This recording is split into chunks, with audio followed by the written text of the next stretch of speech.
Hello everyone and welcome back to the channel. Here we have a tweet from a person called Saisen Seper or Sasen Seper. I don't know how to pronounce their name exactly. According to their Twitter page, they are a senior technical producer on Unannounced, I think it's a game, at Remedy Games, which is the studio. And he says that as a consumer he loves the Xbox Series S, but as a technical producer he sees trouble.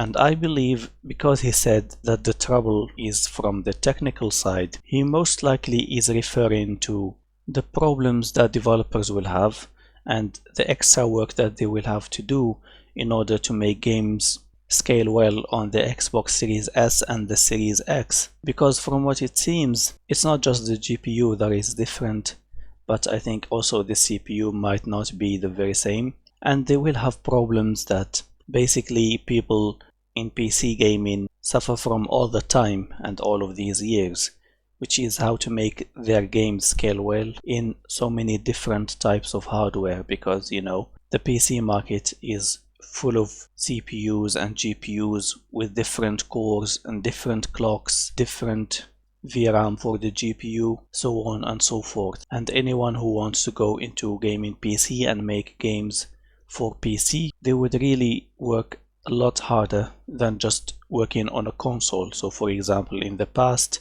and even before mid-gen refreshes that weren't really that much different, but even before them it was like this one console, for example the PlayStation 2 or PlayStation 3 and the Xbox. The developers know what they have in terms of GPU and CPU, they know the limitations, they know what to expect, and they try to do their best to have their games work the best way that they can. And also there weren't many problems for porting games like from console to console, especially Xbox and PlayStation, because they weren't very different from each other, roughly the same architecture. Maybe Nintendo was a little bit different because they had those IBM processors and they always pushed this kind of different technology. Like for example the GameCube had that small disc and the Nintendo 64 had cartridges, when the PlayStation 1 had game discs of CD-ROMs. So yeah, this is the kind of problem that these developers face when they want to make their games work on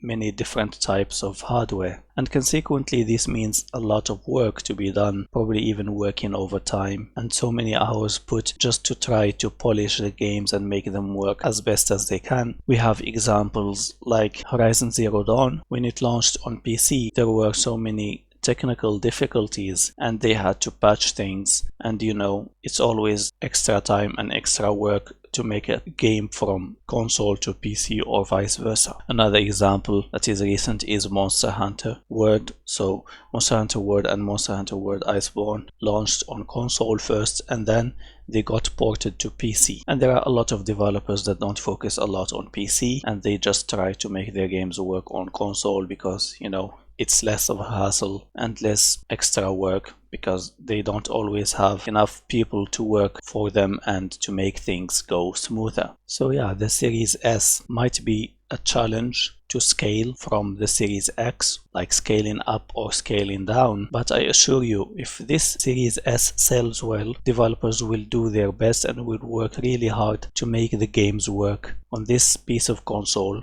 no matter the cost. We have already seen examples like the Nintendo Switch, so you know that even games that were thought of as like impossible ports and they got realized. For example, The Witcher, like no one would have thought that The Witcher would work on the Nintendo Switch. Of course it's a visual downgrade, like a huge visual downgrade, and even in performance, but still it did work. There are other games like Doom, and a lot of developers are always trying to make their games work on the Nintendo Switch, even if it's really underpowered, because they know that these games will be a success and that they will reap benefits if they port their games to the Nintendo Switch, for example.